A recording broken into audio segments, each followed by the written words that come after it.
reuses of these buildings?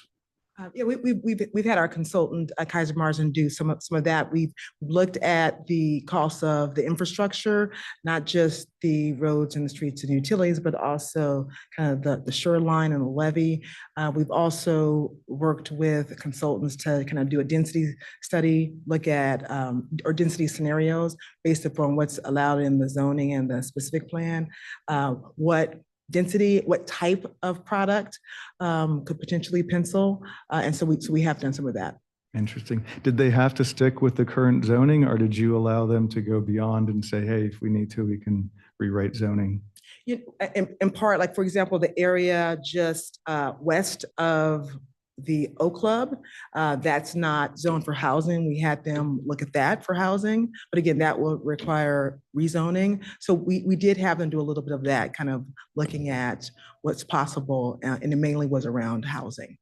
Could I elaborate a little bit? Yeah.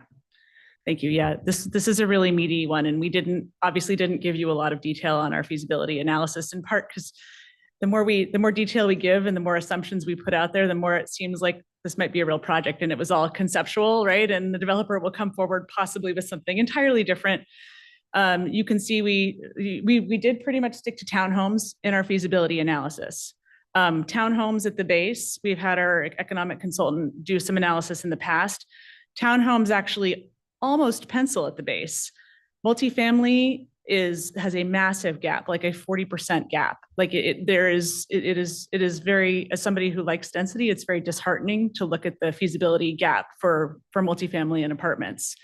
So we did stick to townhomes. We think that's what's most likely that the developer would deliver. The more that we can get a large swath of land for a critical mass of, a first phase of development, right, the better. And that's a real challenge when you're talking about an area that has a lot of existing homes that need to be demolished or tenants relocated, and the reshape project needs to be delivered and phased. And yeah, so probably the most complicated phase of development we will do at Alameda Point, and that is saying a lot. And then just to speak to some of the adaptive reuse of the non-residential buildings, I will remind you all may not actually know this. I think we did talk about it in December, but Building 17, the Bachelor Officers Quarters, does allow for residential. And Nicole and I have toured a number of developers through that building, and just everybody continues to come forward and say, this is just too much to take on. All the copper's gone, all the plumbing's gone, has to be completely, gutted and redone. But it is zoned to allow residential. So maybe that would be a great assisted living or institutional use, right? The theater and the chapel, we have been in negotiations for the theater building to have that adaptively reused. As well as the bowling alley, which is not a contributing structure, which is why we didn't mention it, which is right behind the theater. The thing we keep running into is that the folks who would be most interested in adaptive reuse of these historic structures cannot really get the financing they need to make that scale of capital investment, because we can't sell them the land. We can't sell them the land because it's not on new infrastructure. So until we have new water lines, we're not actually allowed to sell that land. So they can't use the land as security to get the loans they need to adaptively reuse, and doing a long-term lease is insufficient for them. So we have these like structural financial problems with these buildings that we feel selling could work. Also including them in the developer proposal, where we have an extremely well-capitalized developer, somebody who has done a 70-acre master plan. That's a different thing, right? You're bringing somebody in with deep pockets who could maybe work with a tenant who really wants to do something cool with those buildings, but doesn't have the capital themselves. So you're bringing the big capital in. That's why, and then in return, they got all this other land to do the large swaths of, economically feasible townhomes. So that's a lot I'm throwing at you, but just some of the thoughts that have come up through that feasibility study. Right. Right. It just seems like a project like this there's a lot of, thought and planning and studies that go into it. And I've seen these before, and then nothing happens. And then 10 years go by and they do a different study and nothing happens. So from where I sit, it really is about providing flexibility in what you're doing, and not let ourselves get in our own way, not let our own zoning laws get in our way. We have the ability to to revise them. I'm not sure where the requirement of the sale of land that the utilities need to be in place. I don't know where that comes from, but if that's self-imposed, it's not. No, that's okay. I mean, No, that's okay. Yeah. it's the concept I'm trying to get across. I appreciate you providing all this detail. I'm probably asking questions outside of my purview, but I like to see things like this move forward, and I don't like to see us trip over ourselves along the way. So I'm looking for providing flexibility in the RFQ. Sometimes you can make it a menu of options. Like we'd really like to have, the big whites be renovated and reused, but make that as a menu item. This costs this much money. And so what is the trade-off behind doing that? Does this mean by doing that, does it end up being a deal killer for us or? Do you mind if I respond? Chair? Okay. I appreciate it. Thank you. Yes, and yes, and yes, we agree. I think in particular, that's why we came to you asking, what we're hoping to put together before the RFQ is, a menu in the RFQ and a statement of the city's, because we don't necessarily believe the city's current policies and zoning regulations that are on the books are precisely what the city wants to see. And it has been almost 10 years since the plan was adopted. And so that's why we're kind of looking to put a statement from the city that is a statement from this body, a statement from the planning board, a statement from council that really articulates, if a developer, if you were to come in and pick from this menu and you wanted to do some alterations to the historic district, here's what we would expect to see from you to justify that. So that's kind of the feedback we're looking for from this body is, and this can be the first of a couple of conversations if that's, appropriate, but how would we go about articulating it to a developer that we might be willing to open the door to alterations if they are needed, but you have to tell us X and Y and Z kind of things. We would want information so we could take that seriously. So we really appreciate your comment because I think that's where our heads are at too. Other questions? Yeah. I guess more discussion, but some questions. Can you just elaborate on how the consultants you're working with, what types of consultants you have on the team, and how they're helping you kind of triage all this information and organize it and kind of establish priorities and kind of work through them? Yeah, so we have a number of consultants. We have a land use economics consultant, Kaiser Marsden, who we worked with for years at Alameda Point and throughout the city to kind of help us look at the feasibility of deals and projects. We also have our civil engineering firm.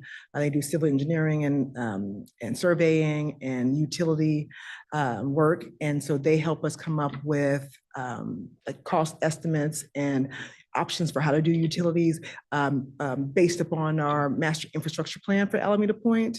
And they also have been doing a lot of work at Alameda Point, so they know the base and they know what's possible.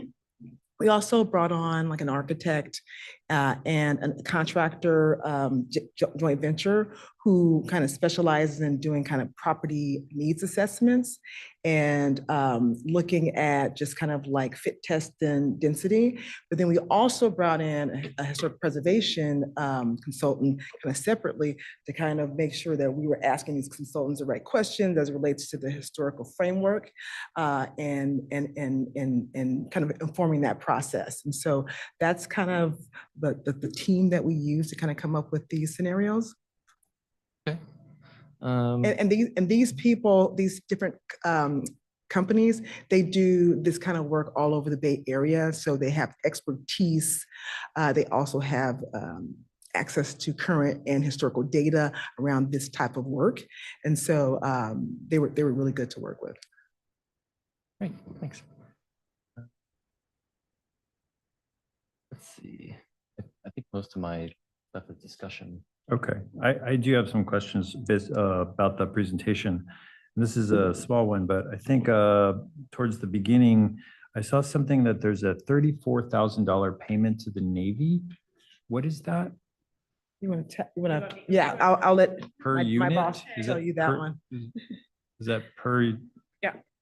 So as part of the conveyance agreement that with the Navy, originally back when the base closed, the intent was that the Navy was going, maybe I'll skip it forward a few years. You all know we had a couple of misguided adventures at the beginning of the process. But when we finally reached conveyance agreement with the Navy in the early 2000s, the goal was that the Navy would provide the city with the land for free, such that the city could then recoup the economic loss from the 12,000 to 18,000 jobs that disappeared from the city.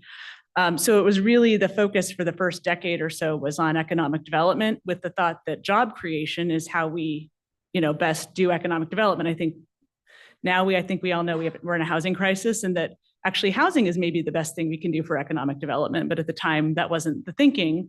And so the conveyance agreement actually states that for every market rate housing unit built above 2011 units, which was the anticipated build out of housing at the base, and we've entitled almost that number of market rate units already in the first 2 phases. But for every unit exceeding that amount, which at the time the city didn't really think it was going to do, we would have to pay a fee.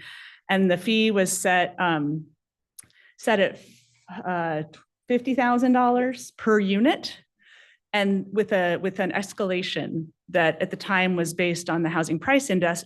And last year we renegotiated that escalation would not be housing price index, but would be the CPI, which thankfully greatly reduced the number.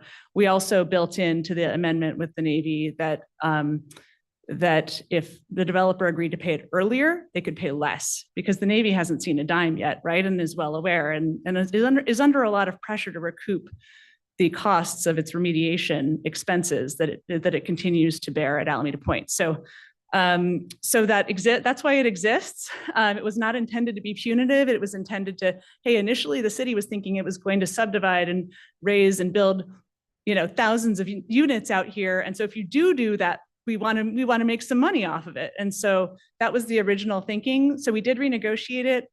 And I think Nicole and I are thinking that if a developer came in, and this is why we kind of want to bring a developer in earlier rather than later in this process, the developer themselves, if they have a concept they think can work, we are willing to facilitate a conversation with the Navy to renegotiate and maybe just give them a flat payment right up front. Like, I think the Navy is very open to discussing with us. And I think they are well aware that even at $34,000, that's probably already exceeding the value of the land. It's pretty close. Like when I worked at BART, we talked about land being worth between $20,000 and $50,000 a unit. Of course, you all know it depends on a lot of factors. 34,000 is probably pretty close to the value of the land. So we think it will probably have to be renegotiated. That's going to be part of the process. And the target number, again, it was on one of the slides, I don't remember it, for this phase was in the hundreds, right? Like of units? Like, yeah, how many units times $34,000 are we talking about? 600 units, maybe 1,000 units. So like, did you say a number, Nicole? $30 million, Oh, 34,000 times 1,000. Yeah, whatever that is. Yes. So maybe if we could, a lot of dollars, right? But maybe the Navy would accept a lump sum payment because, $34,000 times 0 units is $0. So. And these are dollars that the developer would pay, not the city per se. Yeah, under the requirement, it's the city, but we would just pass that requirement through. Yeah. Okay, I just wanted to make sure I had this math right, because that's obviously a big speed bump. I didn't see anything, and I'm sure it's baked into all this discussion about the utility strain, especially East Bay mud and the water. I think you talked about utilities, but my recollection is water's been a big problem on the base, generally speaking. The availability of the volume of water needed just for what's there, let alone what might become there, especially when thinking about fire sprinkler requirements in new development. So I just asked that question generally, like, are you talking East Bay mud? I know the fire departments had problems with this, you know, just like, how do we get the fire sprinklers to actually work out there? Well, that's really interesting that you talk about water capacity because, yeah, we do meet with East Bay Mud quarterly. We have not broached this particular development, but they're familiar with our plans. Right. It hasn't come up in any of the conversations I've been in, but Nicole and I have only been here for 2.5 years. Capacity has never been a topic. A question mark. So I think we will raise that with them through this process. It's a Yeah. great question. The bigger challenge and to board member Crotty's question about the selling, the requirement that we can't sell land comes from East Bay Mud. It is that East Bay Mud has a regulation that because most of the base is still on, including this area, is on the Navy's water system, and East Bay Mud provides the water, but the city actually maintains the Navy's water system. East Bay Mud will not take responsibility for the Navy era water system. So we actually have quite a robust budget for Chair Hernandez knows this, breaking water pipes, which happen all the time out at the base. Like we have a lot of, risk that we are absorbing. So that's why like the East Bay Mud's been very clear. You cannot sell any property until you have new water lines connecting that property. So that is much more of the conversation we have with East Bay Mud on a daily basis is about the water line capacity of the Navy system because of its age. So we will ask the question about. Yeah, and talk to volume. Public Works, for sure. But I was also curious. I didn't see anything. Obviously, it's in a different spot, but we're bumping up to Radium Theater area, and I'm wondering if there's any conversations that you guys are having about this plan with that development project in general. I was also curious about what other public meetings, obviously this is a forum, but there'll be many ways in which you're going to be approaching the public around this. So I was curious, to know what those are. You don't have to tell me now, but I'm sure that's in the works. And that phase 2 that we're in now, like if the idea is in 2027, it's like, hey, developers, here's the menu. What do you want to do? How long is this phase? How long do we have to really tease all this out before you're going to start going to, the dog and pony show?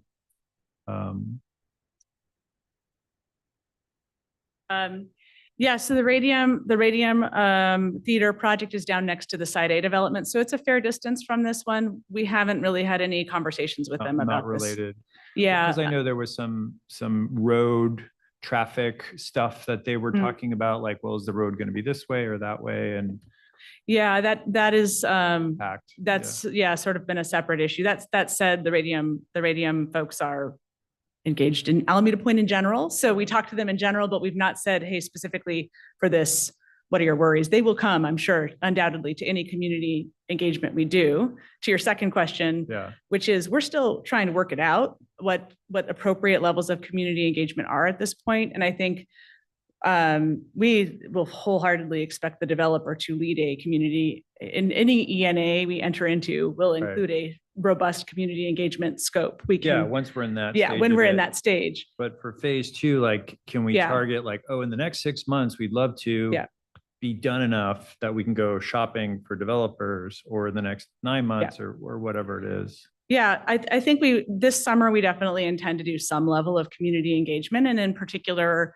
we know that the folks who actually live in the neighborhood are feeling quite vulnerable right now, as they should. So they are a specific audience of ours. We will be talking to them separately, but Nicole and I are still working out our engagement. We welcome your recommendations. The goal, and I think the other challenge is, since we're not planning a project, but we're planning to plan a project, kind of establishing expectations that what we are creating is a statement, again, that is in the RFQ that sort of says, these are the wiggle room points where we think our policy documents really aren't aligned with us. And so we're hoping to bring that we're envisioning like a 2-page statement, like something really tight that we would draft and we would vet with the community in some kind of public forum before going to city council. Right. We may also, after we have that draft, come back to this board Yeah. Right, An that's- executive summary statement of Yeah. intent kind of thing.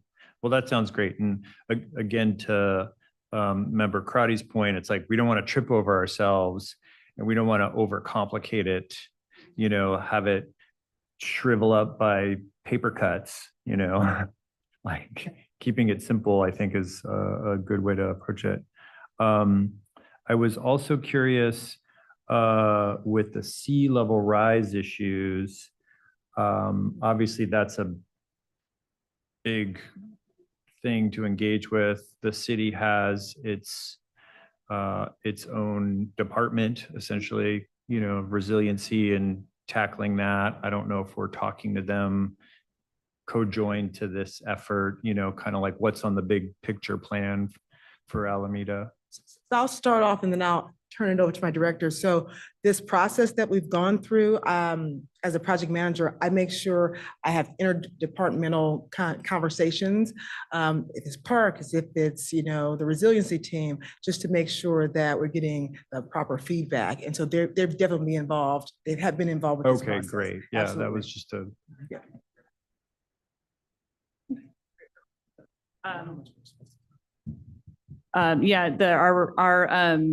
Our sustainability and resilience manager is very attuned to this. And when city manager Ott, ex-city manager Ott was here, we elevated this to her before we did the walking tour. And the moving forward with design and then capital funding for, in particular, the seawall just on the estuary and the soil stabilization, which is an equally critical and scary issue, is a high priority for the city as a whole, not just Bread. And we're really hoping we can get some federal funding, and we are actively pursuing grants to get funding for 100% design of the seawall in this area.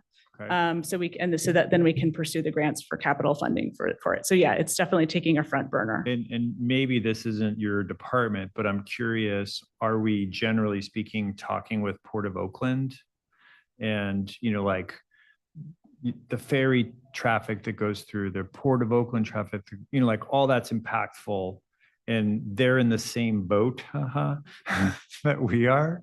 And it seems like there's some larger economies of scale, like, oh, well, we built our seawall, now you guys are going to build yours, right? Or you know what I mean? Like it's a shared problem. So maybe there's some, collaborative opportunity there. I think there is some of that collaboration. For example, Director Thornley, I apologize, talked about getting grants, and there is a grant that we got from the Army Corps where, the city of Alameda is getting a portion of it, and then the city of Oakland / Port of Oakland is getting the other half. And so there are opportunities for us to kind of collaborate on joint solutions that impact both cities. Okay, cool. Thank you.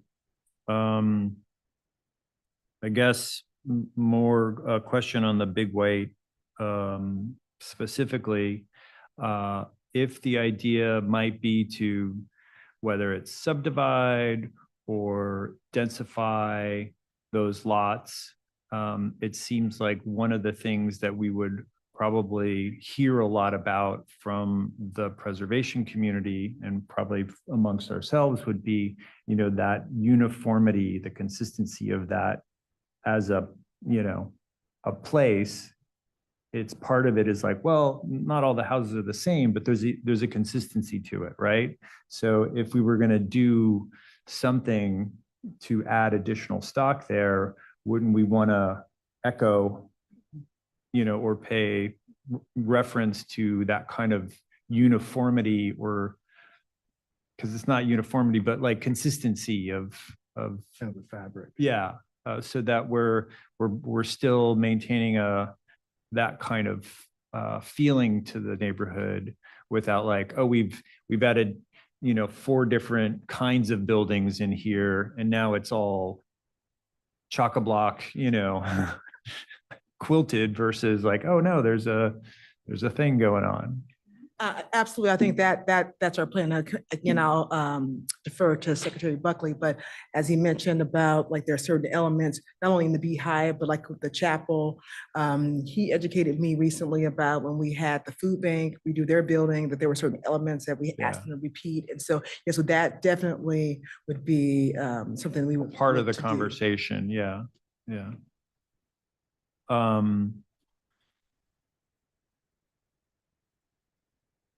I know there was a slide that talked about the landscaping elements. Could you elaborate more on what? That's probably good. That probably, the slide you were actually on was probably, This one? yeah, Oh. All right, we're looking for the, I think you were just, oh, yeah, it must be that one. I don't know. yeah, that one, okay. And I might have to have Secretary Buckley kind of help me. Oh, there is a pointer on here, right? Pointer? Okay, sorry. Okay. Oh, nope, it's not working. Secretary Buckley, is there a way that you can kind of show us? So the green area between where the Beehive is, like that would be one of the areas that has like the historic landscaping there. Thank you. Right, yeah, it's a greenway that leads to the Admiral's house. So it's kind of like an oversized yard Okay, with some trees and, yeah. got it, Yeah. got it. Yeah, I can't picture it in my mind, so.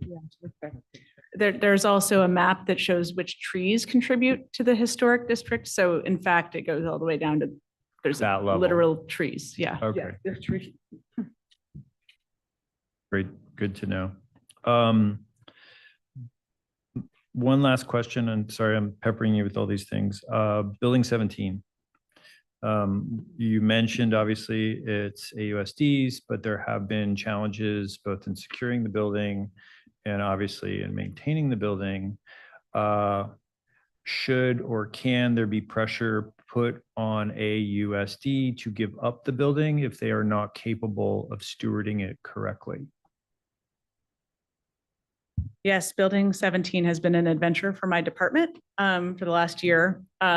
This building, as you can see in the photo, this is the board up process that cost the city over $200,000. The city negotiated an agreement with AUSD to front the money, and AUSD is paying us back over a period of several years, as that is not money that the school district had. In addition, in the land exchange that resulted in AUSD owning the property, the city had agreed to conduct exterior property management work for a period of 10 years. That period expired last year. And beginning this year, AUSD now pays the city a monthly fee, or excuse me, yes, the school district pays the city a monthly fee to do that property management. This building, I will tell you, when we boarded it up, it was a concerted effort with police and Housing and Human Services. We removed 17 individuals from the building. They were so comfortable in the building that they were ordering DoorDash to the building. It was a really rough and difficult process. And then we had to quickly board up the entire building. And it's a maze in there. Like it's room after room, little compartments, right? So making sure we didn't leave anybody in the building and board it up was a challenge. And people are still climbing up to the second floor and breaking in from the second floor. It's a constant vigilance. So yes, I think we have made our position known to AUSD that, we're not willing to endure this for much longer. And that we want them to do something about it. We are still in early, Nicole and the city manager's office have broached the subject of the exchange or whatever form Right. it's going to take. We have broached that subject with the school district. They understand we're having this conversation tonight. And so far that, they're open-minded about it. I think they understand, they feel as much as we do, the maintenance challenges that these two properties pose. So I think we all are in agreement that something must be done. So we hope that this development proposal, it's to the school board's decision, but we hope they will strongly consider throwing in with us. Yeah, and I bring this up because we've had the unpleasant task of granting approvals for demolitions of buildings Yes. that should not have come to that. So we would not like collectively, I can say, as a group, to hear about building 17 needing to be demolished, because of a fire that got started because it wasn't, how the story goes. So if there is anything this body can do to help emphasize the point that if AUSD cannot maintain this building, they should no longer have this building as a liability. As a taxpayer in Alameda with kids at AUSD, like, I don't need to hear they're wasting money, trying to maintain a building that's outside of their capacity to do so, when we could reclaim that building, simplify the process in any interaction with the developer. It's like, oh, there's a third party that's going to sit down with us and separately negotiate. That just creates a lot of undesirable aspects. So I think there are things, we may want to consider that I believe are part of our charge, in regards to being able to say, like, hey, we're charged with stewarding, historical resources in this city and in this district. And if that's not happening, what can we do to press the point to planning or press the point to the council so that something gets done? So he's calling us if that could happen. I think those are my questions. Thank you very much. Any other questions? I do have one sort of comment question. Have you reached out to the marketplace at all, to developers to sort of get their initial feedback? And okay, so that is happening. I have. Part of the due diligence process was kind of informal conversations and tours with experienced developers to have them look at the study area. Let me back up. Director Thorne-Lyman mentioned how people have expressed interest in Building 17, like independent of this study, and then they go in there. These are experienced people, and they look around, and they're like, "Whew." And in part because of the massive size and the layout and the historic aspect of the building. I just wanted to really quickly, can you just circle the Building 17? The picture we showed you was just one side of Building 17, but that, I call it the barbell building. That's the entire property, and the layout is a challenge for certain developers. But back to your question, yes, part of the feasibility analysis for Main Street Neighborhood North, we did walk some developers through and got their high-level informal feedback. Okay, no, I appreciate that. And I think that's really important to get feedback from the market before you put out an RFQ. I've seen sometimes where they'll put out a request for interest, and then that way you could start getting more feedback from folks and get a general feel for how the market's going. So thank you for that answer. I have just one final thought and then I'll be done. But I see some urgency to this. The longer we wait for these facilities, all they do, they're not going to get better. It's only going to get more expensive. Mm-hmm. So if there is the ability for us to move with urgency on these things, if there is a way for us to understand trade-offs and priorities, I encourage us to move expeditiously because it's just going to get harder. Thank you. I just wanted to, before we conclude, just going back to the closing question, just wanted to know if any of the board members have any other questions or specific comments or about this statement as relates to the individual resources. I just have one kind of a general question that I think applies to the base in general. On the slide about Building 17, it mentioned historic status being challenging to developers and rehabilitation costs not penciling out. Can you provide us with any feedback from them? What aspects of that status, whether it's having to follow certain rules or not having certain expertise for the cost of gaining that? Can you elaborate on that? I'll share what I've heard developers say. The two developers I spoke to, and I'll defer to Director Thorne-Lyman, just the sheer historic status of the building and being big swaths of, let's see if I can find the picture. Just like the inefficient layout and just the inability to like demo or modify the structure to kind of provide more density because of the layout is one of the concerns. And then just really finding kind of a use that would not require them to break up the building because it's big, right? And so like for example, Director Thurman mentioned, like, could it be assisted living or could it be, student housing or something like that? Like, could it, but would it work with the layout of the building?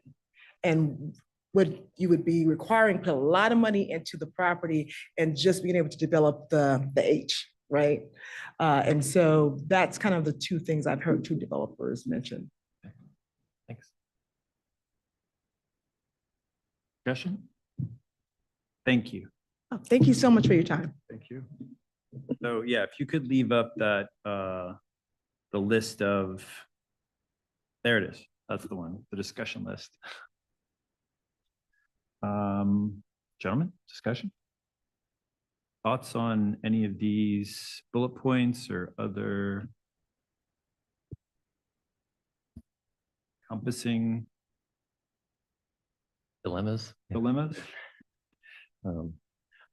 I can start. I think that the big challenge with Alameda Point is that it's a former base, but essentially it's almost like having a small town in a city. And when you're looking at the significance that you're trying to protect, there's all sorts of building types. There's infrastructure, of course, and getting all that to feasibly work out it's a huge challenge. Goes without saying, I think. Personally, I think that adaptive reuse doesn't have to mean pristine preservation, and rehabilitation as an approach is also one that allows for somewhat creative solutions to keeping a building active or reactivating a building. With each of these buildings at the base, there's no building that is individually significant or listed on the National Register. They each contribute. So typically with contributors, you have a little bit more flexibility in what you can do in altering them to achieve a successful project. So I would encourage developers and their consultants that they're working with to not only think outside of the box, but just be creative, kind of shoot for the stars, if you will. A lot of these buildings they seem fairly robust, but they're also fairly restrained in their detail. They were built during wartime, so they're kind of, they're not ornate, so to speak. There's not many of them that are. But I think there's room for flexibility there. And then I think that it really is important to consider how do developers become owners of these buildings, and does that open up potential for things like federal and state tax credits to help projects pencil? Building 8 is a great example of a tax credit project. And that was also a project where a huge warehouse was, 2 cores were kind of carved out of the center of that to make courts from what was otherwise just a warehouse. Now it's living and it's mixed use. So I would continue to push for those kind of really creative approaches, even if they seem like they might break the rules a little bit. I think that's essential out there. When it comes to the Big Whites neighborhood, we did mention that there's the Beehive street plan that's character defining, and then each of those buildings kind of relates to the other. there might be a couple different models, so to speak, almost like a suburban subdivision. I would think that some sort of uniform approach or program out there to rehabilitation might help streamline that process. But on the other hand, I was thinking on the walk over here, what's the turnover rate there for those rentals? And is it a case where, I forget how many there are out there, just call it 15. Is it 1 year, one of the rentals gets rehabilitated? I've seen that happen a lot with fourplexes and happens all the time. So I think it could take different approaches to dealing with different building types. And then when it comes to the theater and the officers club, I would try to really think about which of those buildings is kind of the highest priority to have be adapted. When I was at the officers club last year, I mean, it was still functioning. I think it's fairly active. Whereas, you know, the chapel, the theater, those are all types of buildings that really define what a total base is. And I think play a pretty important, or they have a relatively important contribution to the overall makeup of the historic district. And personally, I would rather see more density on the kind of the periphery of the big whites, rather than trying to fit in something there that might compete with that character. Plus the ferry terminal is literally across the street. So why not have that density concentrated towards transit? I think that makes sense.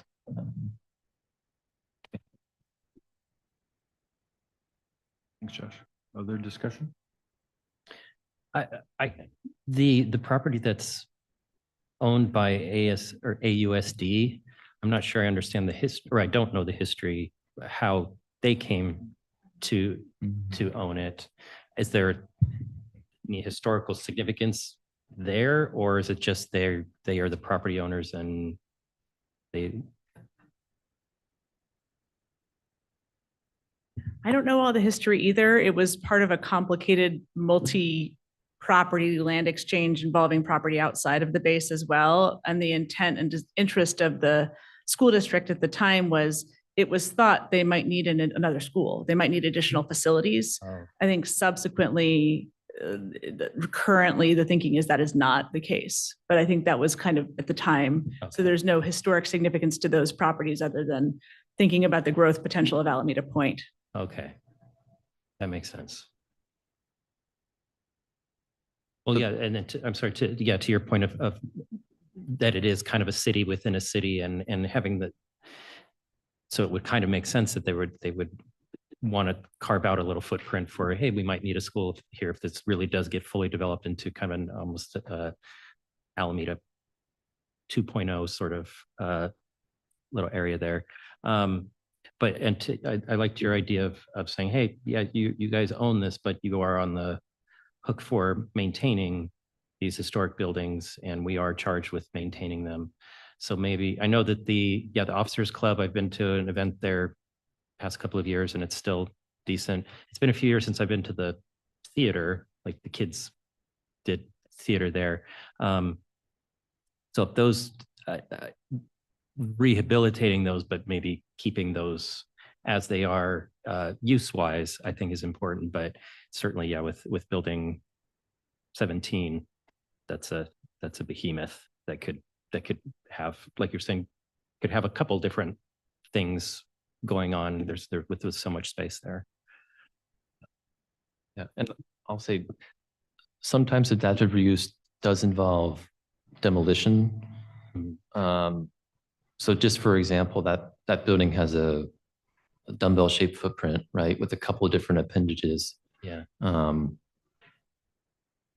You know, sometimes you can't keep the whole thing, but you can keep the parts that really communicate what it was. But that will depend on certain buildings, but again, as contributors, there's flexibility. Yeah. Oh, so you're saying like maybe you still keep building 17, but maybe cut some of its legs off and make it a more manageable size, What- or, Or like, I think when I was looking at that footprint, there was kind of a dogtail yeah, wing on the back of it, but just thinking of sometimes buildings, they have these odd appendages that maybe I don't know if that was added or yeah. whatever, but careful study and adaptation, but Okay.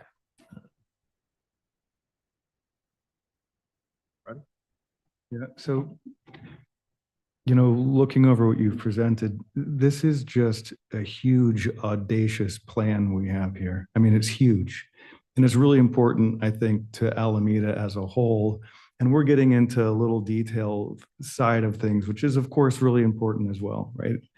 The devil is in the details. But I would, because this is such an audacious plan, I wouldn't let little details stand in the way of the big vision that we're talking about here. Because again, I think just getting this vision to happen, if you can get it to happen, oh my God, that's insane, right? So that's sort of my take, is I want to look at it from being a member, a community member in Alameda. And I think it would be to Alameda's benefit if we could get this thing and actually have it happen.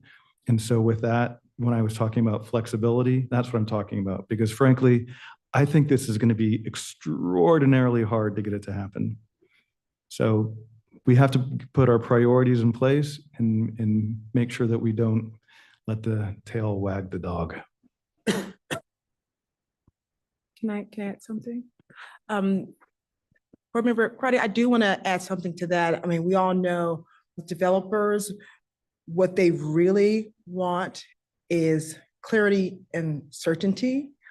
And we do have a lot of great plans and guidelines and documents over 10 plus years.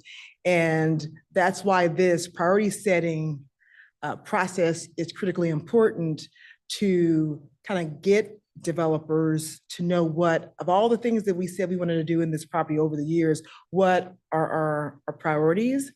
And then also selfishly, I can speak on behalf of Director Thorne Lyman and me, setting these priorities allows us to make sure we put it in the RFQ document, and then we will require the right qualifications of a developer based upon what our priorities are, so that we can know what we're trying to do to maintain or fulfill that vision, and how to even evaluate and then hold the developer to it by providing those priorities and that clarity upfront. Yeah, exactly. And a lot of these things, cities, counties, agencies come with the best intentions, and they have their big eyes, and then no one in the marketplace goes for it, and it dies. So I don't want to see that happen. Thank you. Can we go back to the bulleted list? Yes, I'll turn right now. There it is. Oh.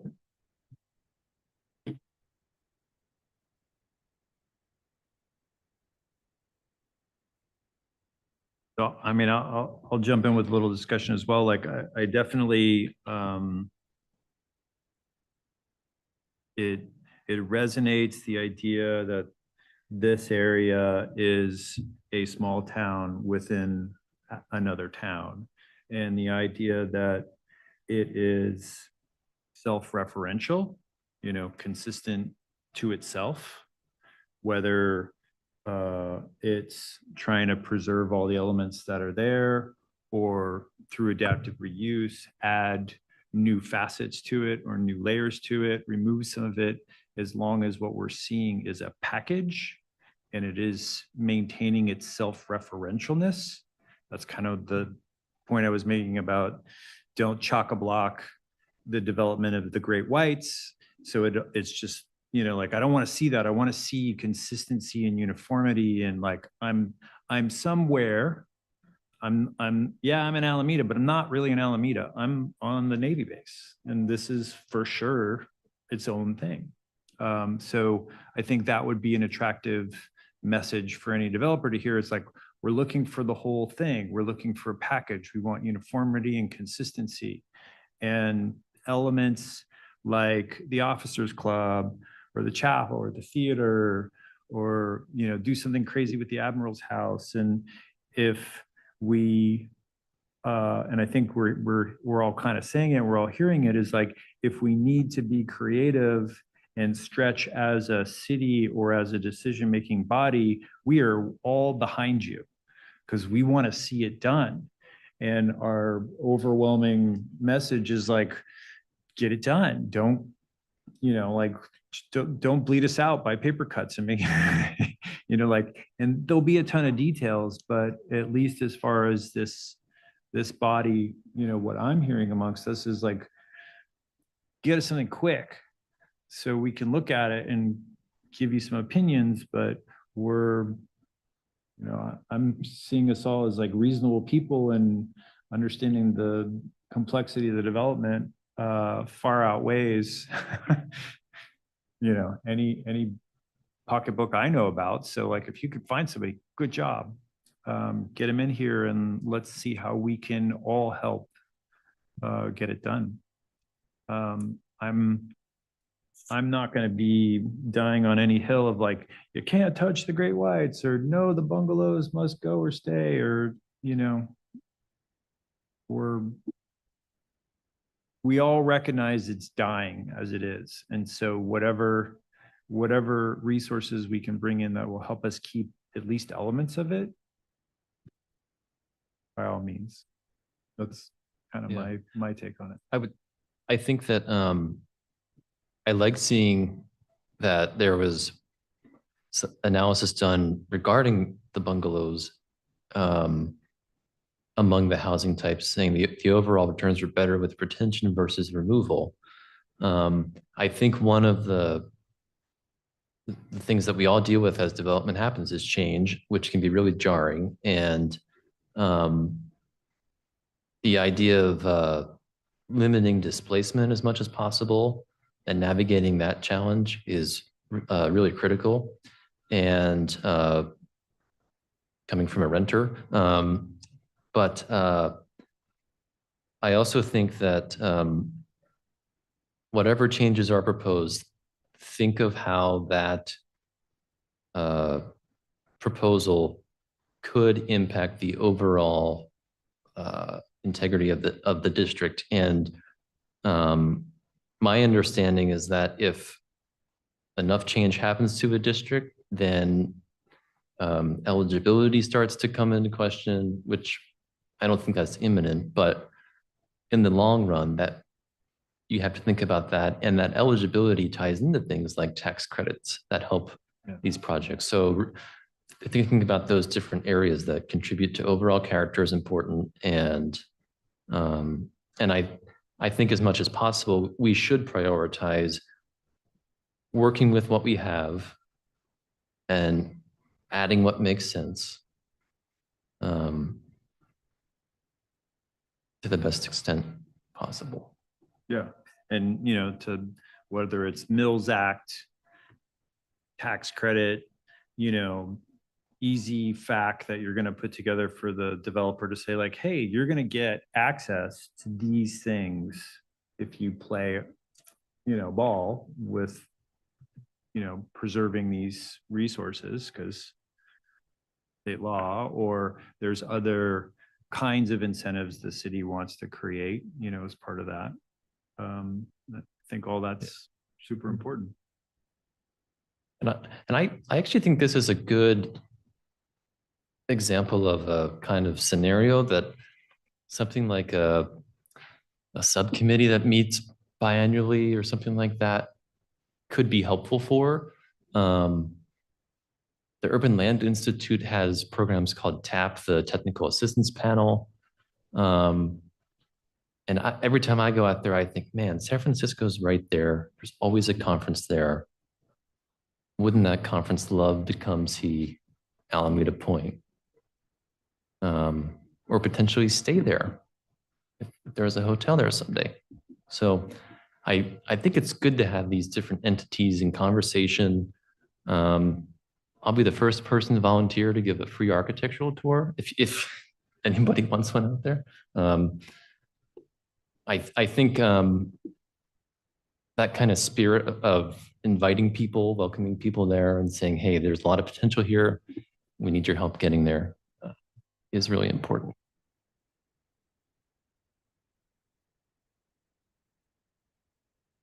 The bullet point about demolition of selected bungalow structures, was that in the interest of, that's where more of the infill would happen, or? As we mentioned, our analysis says that keeping the bungalows in place is kind of financially feasible. Okay. However, we may bring a developer on who has more information, has a different concept, and potentially have some other idea that would require either, the demolition of the bungalows. And so going back to the keeping flexibility, that's why we kind of still want to have your thoughts around that if that were to come about. To add to what Ms. Franklin said, we face this dilemma with this project because of our strong commitment to affordable housing and because of our commitment to pay the Navy a fee, in that the more units we add, the more requirements we're adding, and it actually works against adding density, right? Because if you're paying $34,000 a unit and you're building 40 units per acre instead of 25, you're paying that much more. And so when we mentioned that bullet about the bungalows, we are contemplating that any future townhomes would be more dense than the bungalows currently are. Right. And therefore feasibility is actually lessened by removing them because you're adding more density and thus more per unit fee. But I will mention the reason that we started contemplating that some of the bungalows might need to be demolished is because our biggest kind of critical mass of townhomes we think we could get would be along the Orion Street spine, which is just to the east of that area. And if we could, the bigger we can get the first critical mass of townhomes to be, the better, the more likely it is we can build the infrastructure that we need to in order to deliver those. So that's why we've been kind of looking at the math of like, let's get to the minimum number of townhomes we need to give a new street, right? And removing some of the bungalows, if you can let's just set the Navy unit fee aside. If you remove some of the bungalows, you get more townhomes, and then maybe that works a little bit better. So that's sort of very complicated. I've been calling it the density conundrum. The density conundrum, it rolls off the tongue out here, that like, we think a developer could renegotiate that fee and it would fix it, but that's kind of why we put the concept of demolishing some of the bungalows on the table. Okay. Can the bungalows be moved? Have you considered moving them? We have not. House moving is a thing. Yeah. It happens all the time. Well, There used to happen more often, but yeah, they could be rearranged. interesting. Something to consider. It's Yeah. What's interesting about historic integrity is that a property can still retain eligibility. It's one of the criteria considerations for the National Register. When you relocate a property, it has to be relocated to a site that is generally in the same setting that it was in. So having that kind of double loaded street with the bungalows, that's important, but yeah, that's a good, hey, big ideas, right? And I agree. I think it's great to have ideas and center it around the flexibility and the menu. So Director Thurman-Lyman rightly said, we have this fee, and then, right now the townhome pencil. But I'm just encouraging us to kind of look at the questions and say, we know what the constraints are today, but if something were to change, creating or maintaining that flexibility and, our priority setting, I just think is probably going to suit us to meet the goals that you mentioned about kind of moving this project along. And I meant to ask this early on, and I don't need a actual number answer, but I'm curious how impactful this project could be to our RHNA numbers, writ large as a percentage.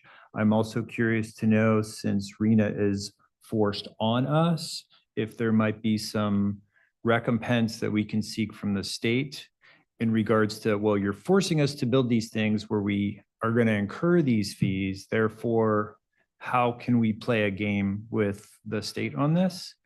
I mean, Rob Bonta lives here. You can knock on his door and maybe ask him some questions. I have no idea what kind of legal feasibility it is, but obviously we're forced into developing in a very constrained environment. And that has, implications for us and something that, maybe we can use as part of a negotiation with the state. I can answer just a portion of that and I'll defer to my director. I do know, so the Main Street Neighborhood North area is not counted in our current RENA numbers for this current cycle. And so whatever we build in this area would go towards the next. But in next. terms of policy. 7 implications, years I'll from have to now or defer. whenever the next. I'm just going to add an opinion that yes, nobody helps closed bases the way they should help closed bases anymore. And I think we have a lot of policy leg to stand on to kind of try to make a plea to the state and to the federal government that this is really challenging. I mean, look, this is the most challenging thing that we have ever discussed doing. So yes, please help us. So we will be following that legislative priority. Yeah, and on the ADU front, does an ADU count as a unit that the Navy would charge the 34,000 for? And if not, shouldn't we be building a lot of ADUs? Because in just state law, we can have dozens of ADUs per big white kind of, depending on how you slice and dice it all. For free. That's new territory. Yeah. We've not thought about that, nor does the agreement contemplate anything. So why not?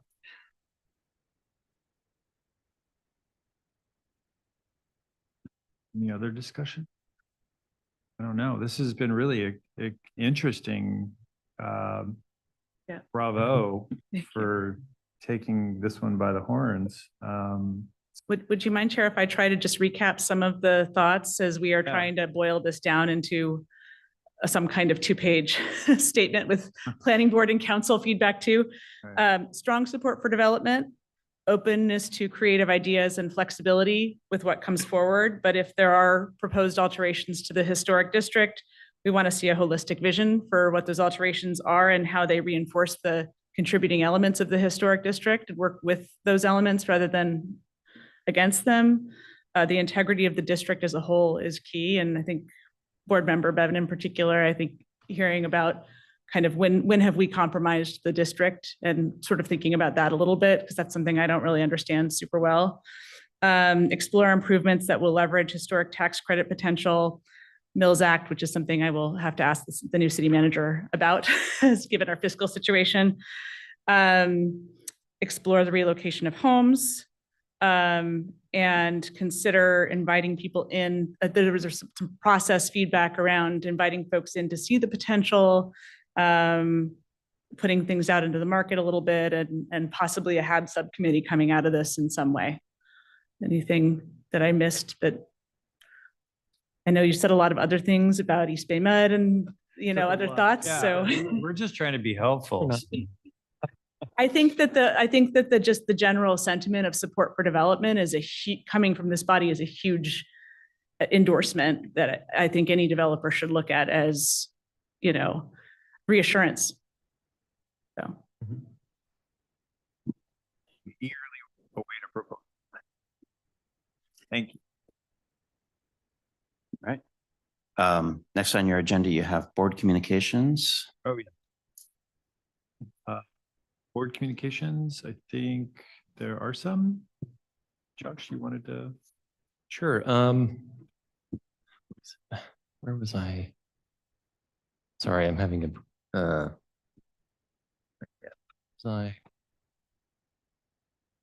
Oh, Yeah. a few weeks ago, I attended the Alameda Naval Air Museum's open house. Bravo to them. They managed to get the building permitted for occupancy for a really nice gathering of former veterans, former Alameda mayor. And it was great to see everybody gather there, have lunch, talk about the history of how that museum was founded, and it really resonated to me again as a place that's important at Alameda Point as sort of, I've called it the heart and soul, but to me, that's the epicenter of the last generation of people who worked there, who served the country from that base.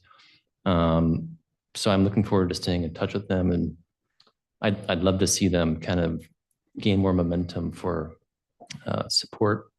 I think they have a GoFundMe set up if you're interested in that. And then the other thing I wanted to mention was I wanted to acknowledge the recent passing of Christopher Buckley, who was a former HAB member and a planner in Oakland for 3 decades before he retired, and still contributed immensely to preservation and planning in Alameda and Oakland. I know a lot of us met him through this board, and of course, AAPS knows him very well. So I wanted to acknowledge all of his contributions to preservation in Alameda and also its natural environs, and just say thank you, Mr. Buckley. Thank you, Mr. Buckley. Any other board communication? Staff communications. Staff communications. I don't think I really have anything for you tonight. And by all means, let's adjourn. Excellent.